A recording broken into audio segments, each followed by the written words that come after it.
Le he enfocado a la primera parte del estudio que yo les di. Y el estudio se titula así: Conociendo a nuestro adversario. ¿Por qué tenemos que conocer a nuestro adversario? Me vais a decir. Si nosotros hemos sido redimidos por la sangre de Cristo, somos cristianos, somos nuevas criaturas, el diablo ya no nos puede tocar.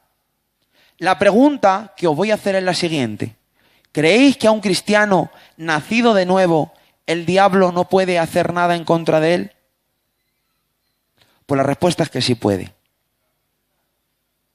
Porque dice la palabra de Dios, para que podáis estar firmes contra las acechanzas del diablo, tenemos que hacer algo. Si no lo tuviésemos que hacer, la Biblia no nos lo diría. Por lo tanto, el diablo va a intentar tocarte. Y si tú no estás preparado para cuando eso venga, el diablo va a conseguir tocarte.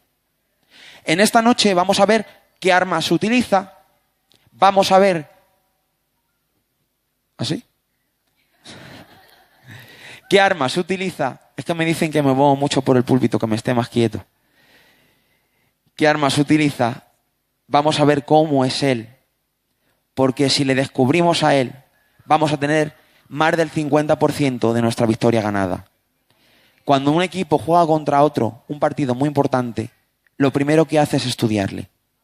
Cuando un ejército pelea contra otro, lo primero que hace es descubrir cómo ataca a ese enemigo, qué armas te va a tentar y con qué va a ir en contra de ti. Porque si lo entendemos y lo sabemos, entonces podremos defendernos. Dios no quiere que estés ciego. Dios te ha dado luz. Es por eso que es tan importante estudiar la Biblia. Porque si no estudiamos la Biblia, estaremos ciegos en todos los aspectos de nuestra vida. Para eso nos trae la luz de su palabra. Entonces, para no redundar más ni dar más vueltas, vamos a empezar a estudiar lo que son los nombres del diablo. ¿Por qué estudiamos sus nombres? Porque en el contexto bíblico el nombre implica el carácter y el ser de una persona. Si estudiamos los nombres de Dios, vamos a ver cómo es Dios. Si estudiamos a Satanás, veremos cómo es Satanás. ¿Empezamos? Ramón, si puede, búscame Zacarías capítulo 3, versículo 1, por favor. Todo el que tenga Biblia lo puede también ir buscando, ¿vale? Zacarías 3, 1. Vamos a ver el primer nombre en esta noche que la Biblia da al diablo, ¿vale? Tranquilo, Zacarías 3, 1. Zacarías está al final del Antiguo Testamento. Lee fuerte y en alto, por favor.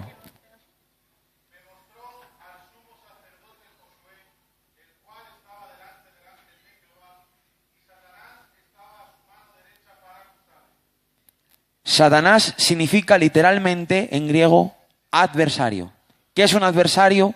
Alguien que se opone a ti, alguien que va a estar en tu contra, alguien que se va a levantar para hacer todo lo posible con tal de buscar tu mal.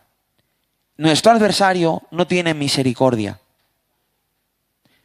¿Quién impulsa las guerras en el mundo? Satanás. ¿Sabéis lo que hace una guerra? Arrasa, mata mujeres, mata niños, no pregunta, simplemente arrasa. Él es peor, no tendrá compasión de ti. Después vamos a Apocalipsis 22, por favor. Apocalipsis, capítulo 20 y versículo 2.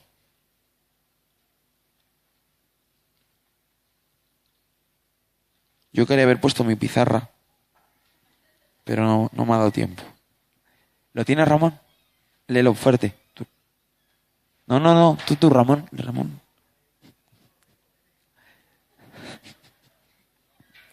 Venga, fuerte.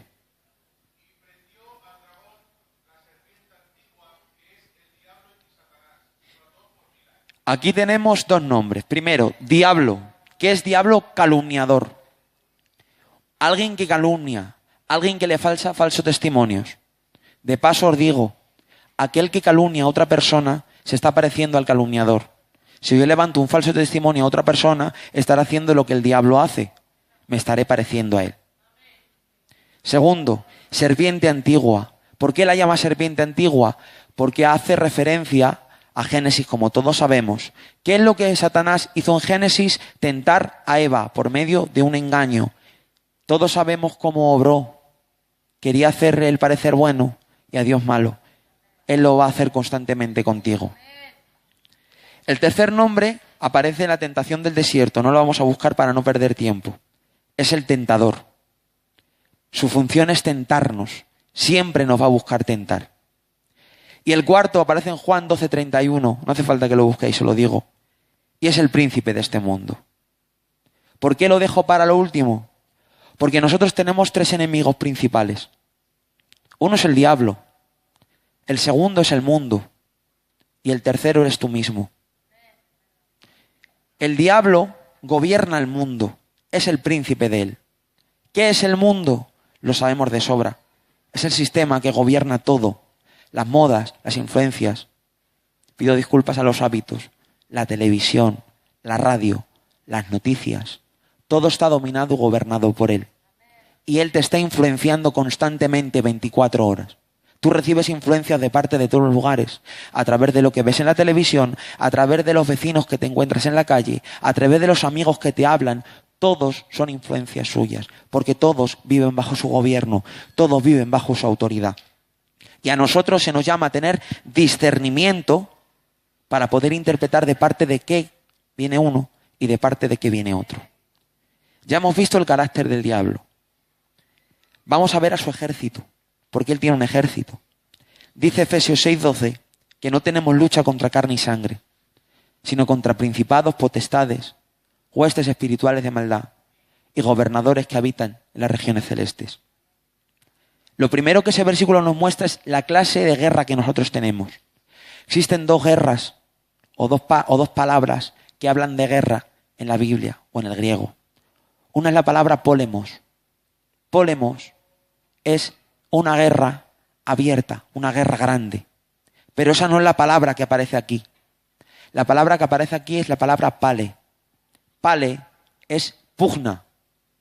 ¿Por qué no nos muestra pólemos y nos muestra pugna? Porque la victoria en la batalla ya la tuvo Cristo. Nosotros no tenemos guerras que vencer. Jesús ya venció nuestra guerra. ¿Por qué nosotros tenemos que luchar pugnas? Porque aquí nos hace referencia a un ejército vencido, un soldado que se ha escapado de la guerra, aún no sabe que su rey ha sido vencido y va a pelear uno contra ti, contra mí. Eso es lo que el diablo va a hacer. Buscar un tú a tú contigo. Y vamos a ver cómo lo va a hacer.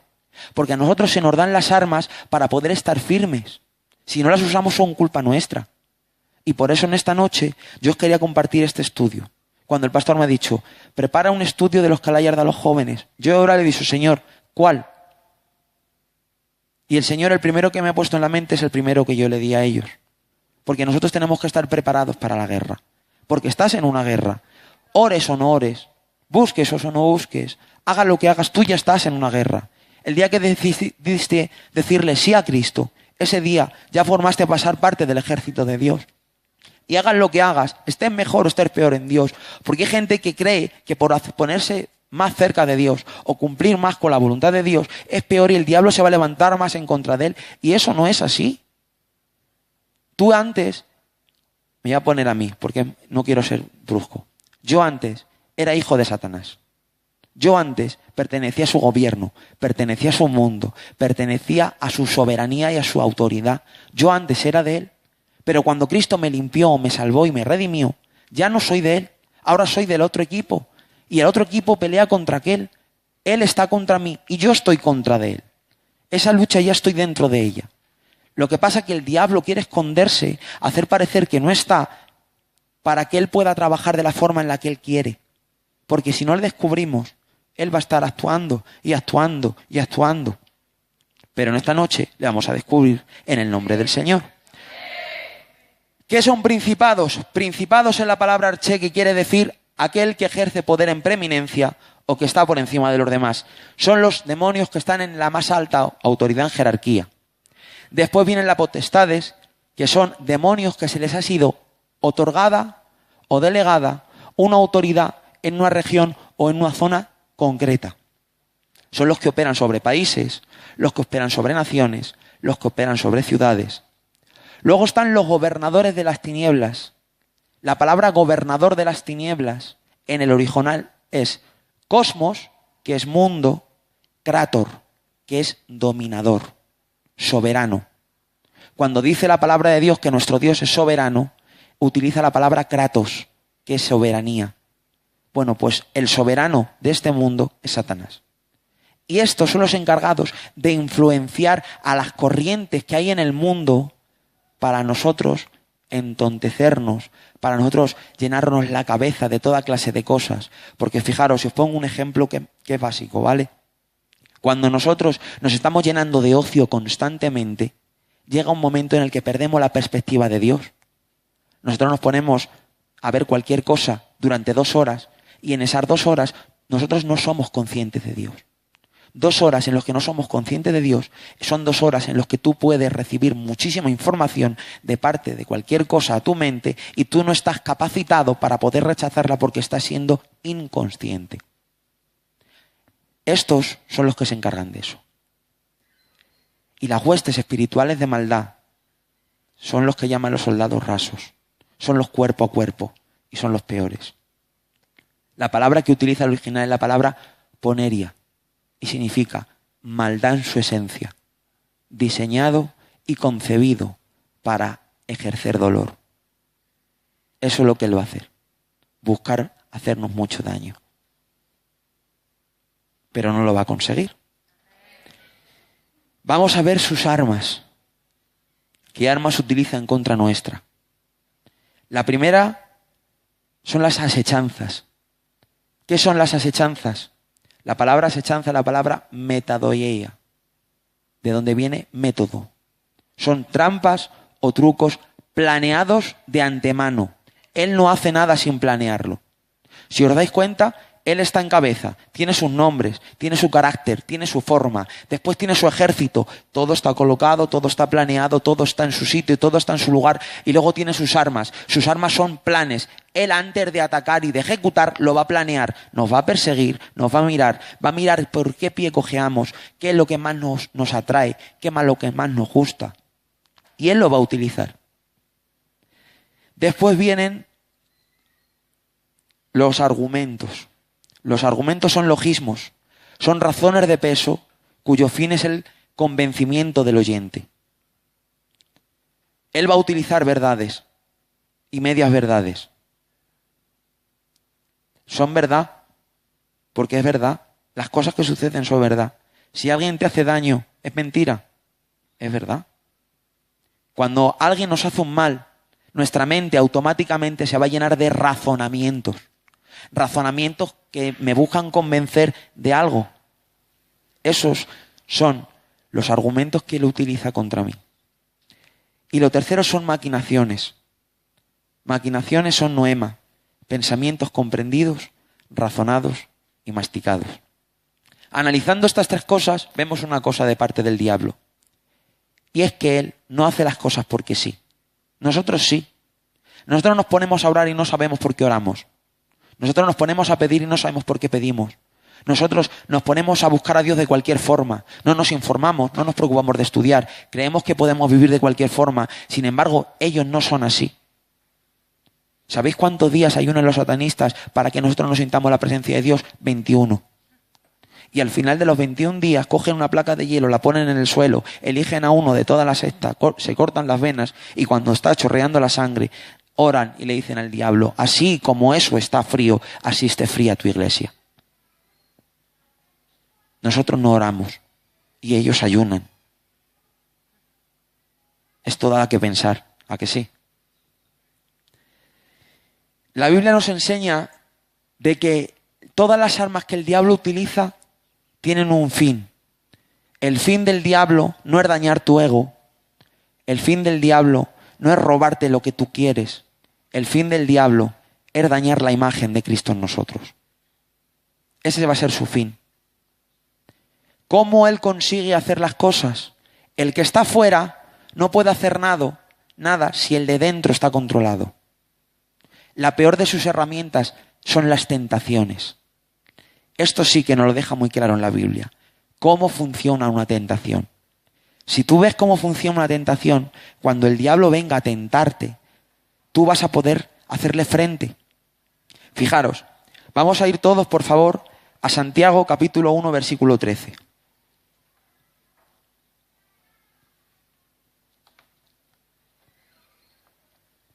¿De momento se está entendiendo? Santiago 1, 13 al 15. Cuando lo tengáis me avisáis, por favor.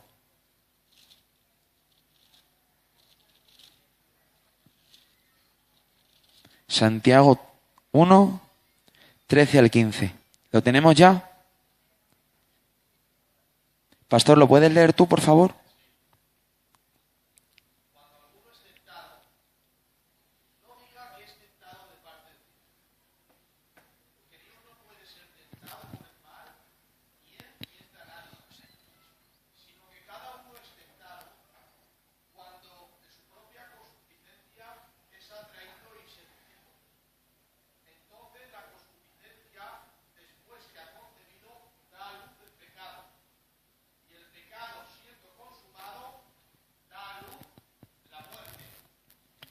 Fijaros, dice dos palabras que nosotros tenemos que entender. La primera es atraído. ¿Qué es atraer en el original?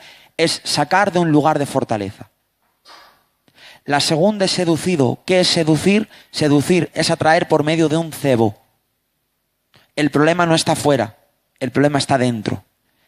Si el hombre interior yo lo tengo dominado, controlado y sometido, nadie me va a poder sacar de mi lugar de fortaleza.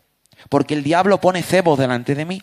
Pero si yo soy capaz de que ese cebo no me mueva, sino que soy capaz de resistirlo, entonces yo voy a permanecer en el lugar de fortaleza. Por lo tanto, la atracción por el pecado no va a tener su fin, sino que yo voy a romper ese plan del diablo.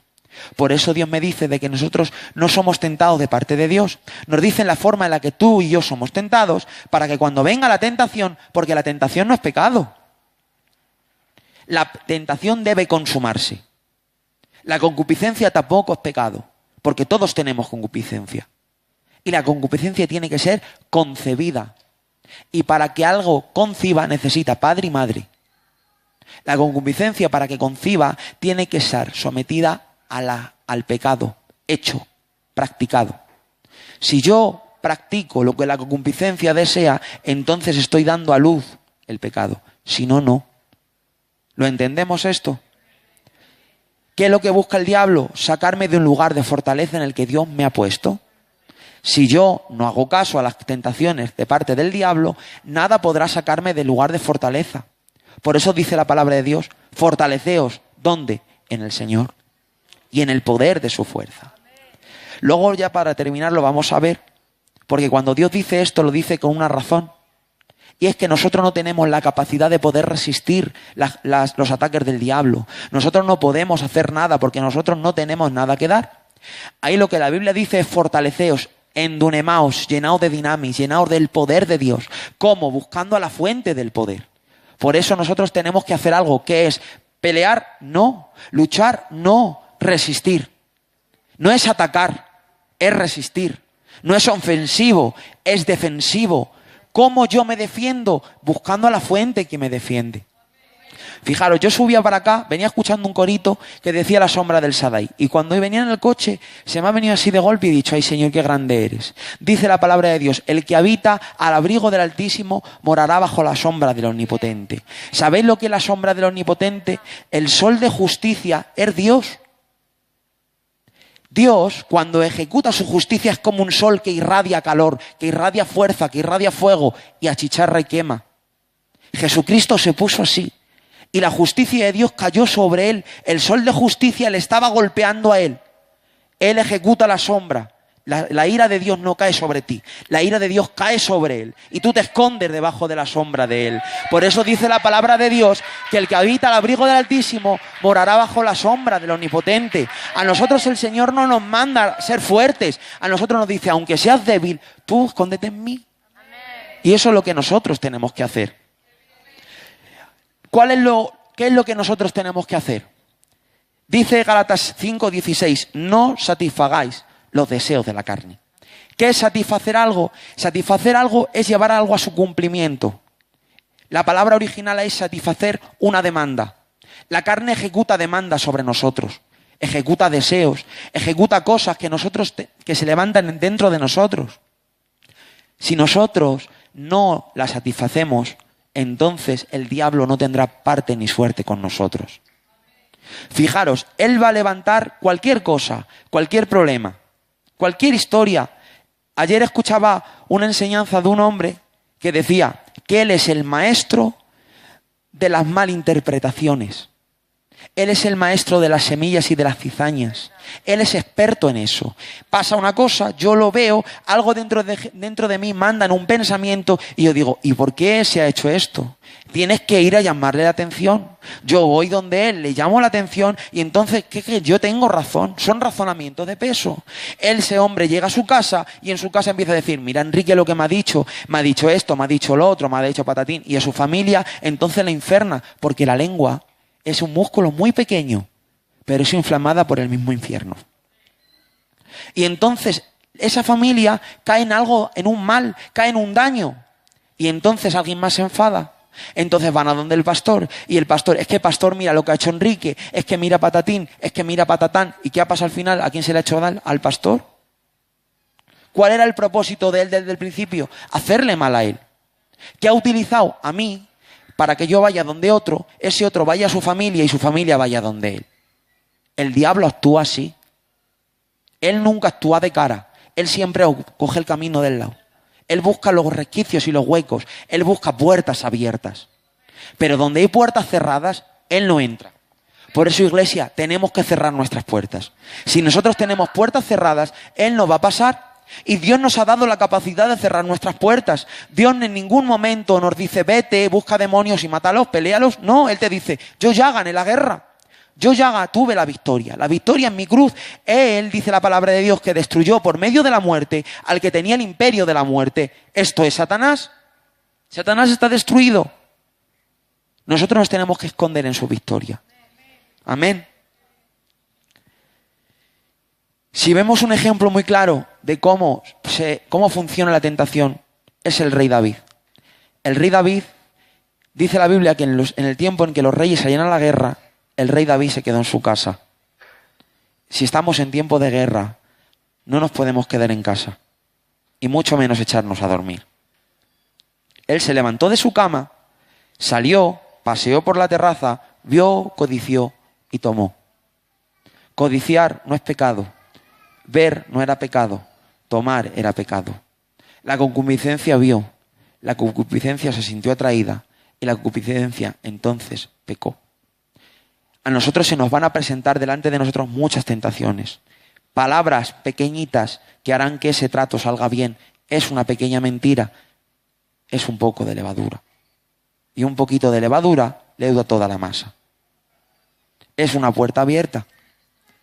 Es que es un pequeño enfado, es que el otro lleva razón, es que yo llevo razón. Claro que lleva razón, pero sigue siendo un poquito de levadura. Es una rendija y el diablo para pasar no va a pedir permiso. Él no es Dios. Dios sí, Dios llama a la puerta porque Dios no nos necesita para nada. Dios contigo y sin mí sigue estando en su trono. Dios contigo y sin mí sigue siendo Dios. Él era Dios desde la eternidad y será Dios hasta la eternidad. Nosotros somos los necesitados de Él. Satanás sí nos necesita, porque para poder hacerle daño a Dios, Él no puede alcanzar a Dios. ¿Cómo le hace daño a Dios? Haciendo daño a lo que Dios ama. Desvirtuando la imagen que Dios quiere que nosotros tengamos. Por eso el Señor nos advierte y nos avisa de cómo nosotros tenemos que hacer. Fijaros. Primera de Pedro 5:8 nos muestra en visión general cómo es lo que nosotros tenemos que hacer. Dice la palabra de Dios, sed sobrios y velad, porque vuestro adversario el diablo, aquí nos habla de la intención del diablo. Está como león rugiente a vuestro alrededor buscando a quien devorar. El apóstol Pedro aquí nos muestra a un vigilante, a ese soldado que está puesto en la torre de vigilancia y está mirando a ver que no venga el enemigo. Y lo que voy a decir ahora, no quiero que moleste a nadie, ¿vale? Porque cuando dice sed sobrios, la palabra sobrio es no borracho, libre de la embriaguez que produce el pecado. El pecado nos embriaga, nos atonta, nos indolencia, nos da indolencia. Cuando una persona empieza a pecar le duele, pero si sigue pecando pierde ese dolor, porque el pecado tiene esa cosa en nosotros. Y el apóstol Pedro aquí está mirando a un vigilante que está en su torre, que hace mucho frío, que las horas van pasando y tiene pues en el botijo un poquito de algo para el frío. Como ve que no vienen los enemigos y pasan las horas, él dice, bueno, voy a pegarle un sorbito, que no pasa nada. Y le pega un sorbito. Pasan las horas, hace más frío y entonces le pega otro sorbo. Y le pega otro, y le pega otro. Y llega un momento en el que ya de tantos sorbos ya le da igual y ya se la bebe entera el botijo. Porque los enemigos no van a venir, claro, muy tarde. Los enemigos no vienen. ¿Y qué es lo que le pasa a una persona cuando bebe mucho? Que le entra sueño y se duerme. Por eso dice, sed sobrios y velad. Porque una persona para velar no puede beber. Si bebes te duermes. Y eso es lo que le pasa a ese vigilante. Ese vigilante llega, le da por beber y se termina durmiendo. Y qué casualidad que cuando se termina durmiendo entonces es cuando viene el enemigo. Porque el diablo va a esperar a que te duermas para poder atacarte. El diablo va a estar así, porque la actitud del diablo es la de un león, un devorador, alguien que está buscando a quien devorar. Y él va a estar detrás de nosotros. Para eso el Señor nos dice que nosotros tenemos que velar, que nosotros nos tenemos que vestir de toda la armadura. Y nosotros tenemos que estar previstos para el día malo. Yo me voy a saltar toda la armadura del Espíritu para no liarnos mucho, ¿vale? Solamente me voy a centrar en lo más importante. ¿Por qué es lo más importante? Porque dice la palabra de Dios, sobre todo, tomad la espada del Espíritu y el escudo de la fe. El otro día en la predicación ya os dije lo que era la espada del Espíritu, ¿os acordáis? El soldado romano tiene dos espadas, la larga y la pequeña. Aquí es la pequeña, es la máquina, machira. Es el escrito está. Son las verdades fundamentales de la Escritura que nosotros conocemos, que cuando el diablo va a venir a decirte, pues mira, es que tú no lo vas a poder conseguir, tú no vas a poder alcanzarlo, algo no va a funcionar dentro de ti, tú sacas el escrito está, sí, porque escrito está, porque el Señor es mi escudo, es mi fortaleza, Él está conmigo, Él ha dicho de que Él se marcharía, pero mandaría sobre nosotros al Consolador, que iba a estar con nosotros hasta el fin del mundo. De que nosotros no tenemos fuerzas en nosotros, es cierto, pero Él se fortalece en nuestra debilidad. Escrito está. Esa es la espada del Espíritu. ¿Pero qué es el escudo de la fe? ¿Por qué sobre todo tenemos que tomar el escudo de la fe? Fijaros, a veces durante la batalla, los soldados se les caía el yelmo, perdían un guante, se quedaban sin un zapato. A veces incluso se perdía la espada. Lo que nunca perdían era el escudo. ¿Sabes por qué? Porque el escudo no lo cogían con la mano. El escudo lo llevaban pegado al cuerpo. El escudo romano medía casi 2 metros y le cogía todo el cuerpo. ¿Sabes por qué? Porque si se te cae el yelmo, si se te pierde el zapato o si no tienes espada, el escudo hará de todo eso porque te va a coger todo. ¿Cuándo nosotros podemos tomar el escudo de la fe? ¿Qué es fe? ¿Fe es creer que Dios existe? No. Los demonios creen y tiemblan y no tienen fe. Al menos no fe bíblica. ¿Qué es la fe? La fe es creer lo que Dios ha dicho. Creer es lo que Dios ha dicho de Él mismo. Nosotros no creemos cómo Dios es por lo que alguien nos contó de Dios. Nosotros sabemos cómo Dios es porque el mismo Dios nos ha dicho cómo Él mismo es. Y nosotros no vemos lo que a nosotros nos espera por lo que alguien nos ha dicho. Nosotros sabemos lo que nos espera por lo que Dios ha dicho que a nosotros nos espera. Nosotros somos lo que Él ha dicho que somos. Tenemos lo que Él ha dicho que tenemos. Y podemos hacer lo que Él ha dicho que podemos hacer. La palabra de Dios y la fe se convierte en un escudo cuando yo me escondo detrás de la palabra de Dios. Cuando vienen sobre mí, entonces no hago yo nada, yo pongo la palabra. La palabra de Dios. No es el escrito está, no es para Él, es para mí. No ejecuto la palabra sobre nadie, la ejecuto sobre mí. Es cuando declaro la palabra de Dios sobre mí. Cuando el diablo viene a mi mente y me quiere llenar de cosas, y entonces yo declaro la palabra de Dios. Entonces la palabra de Dios se convierte en mi escudo. Dice la palabra de Dios, en el día malo me esconderé en ti. No hay mejor lugar para esconderte que esconderte en Él. Y aquí está la esencia de Él mismo. Dice la palabra de Dios que Él inspiró. Inspirar es soplar. Eso es lo que hizo cuando escribieron la palabra de Dios. Él sopló su espíritu y su aliento en cada escritor, como sopló el aliento de vida en Adán. Por eso la palabra de Dios es viva, es eficaz y más cortante que toda espada de doble filo. ¿Sabéis que dice la palabra de Dios que nosotros hemos sido renacidos de la simiente incorruptible que es la palabra de Dios? ¿Sabéis lo que es simiente? Simiente no es semilla, simiente es embrión. Es semilla que tiene vida, que da vida y produce vida. Y es capaz de que al que la recibe también pueda aportar vida. Eso hace la palabra de Dios en nosotros. Por eso seguimos aquí. Por eso a nosotros no nos pueden derribar.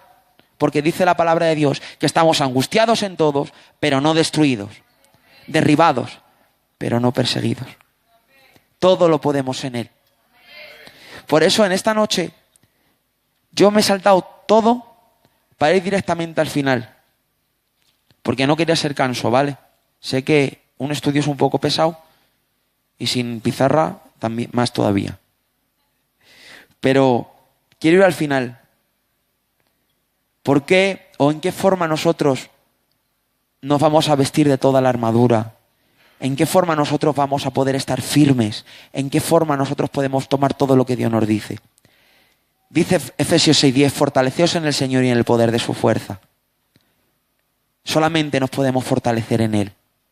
Por eso repite una y otra vez, orando en todo tiempo, con toda oración y súplica en el Espíritu. La oración es el arma de toda la armadura que pasa por cada una de las partes. Literalmente es como una especie de alambre que va uniendo la armadura, el casco con los zapatos con el escudo, los escudos con el cinto porque la oración va pasando por cada una de ellas. La oración nos alienta, la oración nos conecta directamente con Dios. Y tú vas a decirme, ¿la fe de dónde nace? De la palabra. ¿La espada cuál es? La palabra. Entonces, ¿por qué nosotros tenemos que orar tanto si todo nace de la palabra? Porque ¿quién nos revela a nosotros la palabra? ¿Quién nos ilumina? El Espíritu Santo. ¿A qué te lleva la palabra? ¿A leer y a orar? ¿Sí o no? ¿No te dice la palabra, orad en todo tiempo?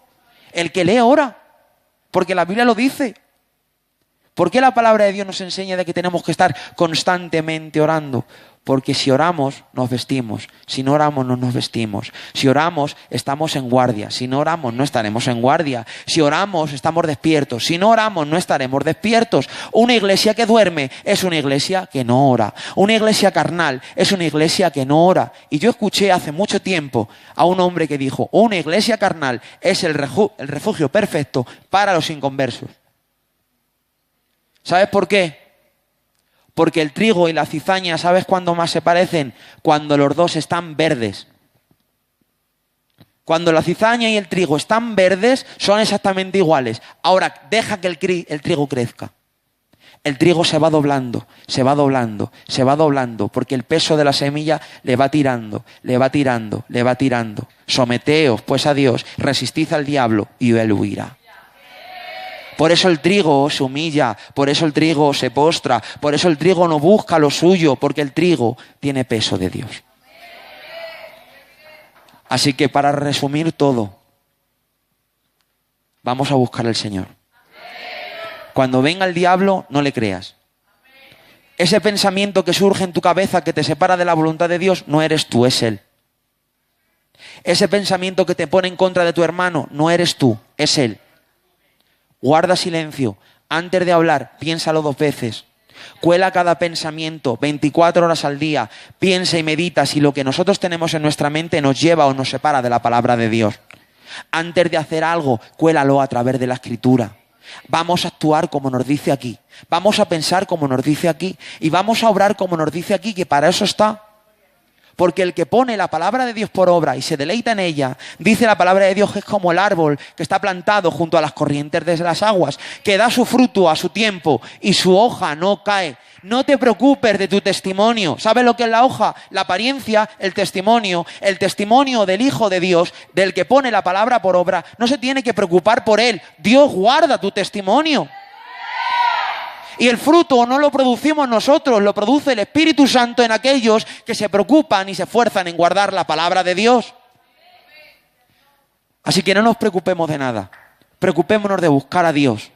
Preocupémonos de estar conscientes de la guerra en la que estamos viviendo, siempre mirando a la cruz, siempre esforzándonos en buscar al Señor, Y aunque venga el diablo, nos va a pillar previstos, no desprovistos. Y sus planes van a ser rotos. En el nombre del Señor. Iglesia, que Dios os bendiga mucho.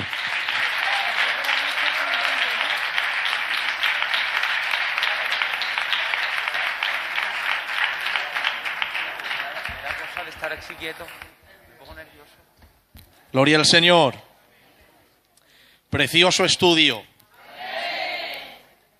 Qué bien, Señor.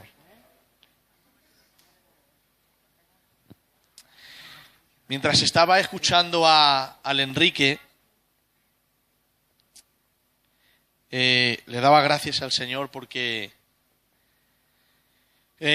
para mí un culto siempre ha sido ofrecer adoración a Dios, alabanza, ofrenda, pero luego también ha sido como dar las armas al creyente para que cuando él salga sepa vivir a Dios, ¿no? Y yo, por ejemplo, cuando he ido a algunas iglesias o me han dicho, soy pastor de aquí, digo, ay Señor, ¿qué será estar ahí orando y la gente no recibe información para vivir el Evangelio?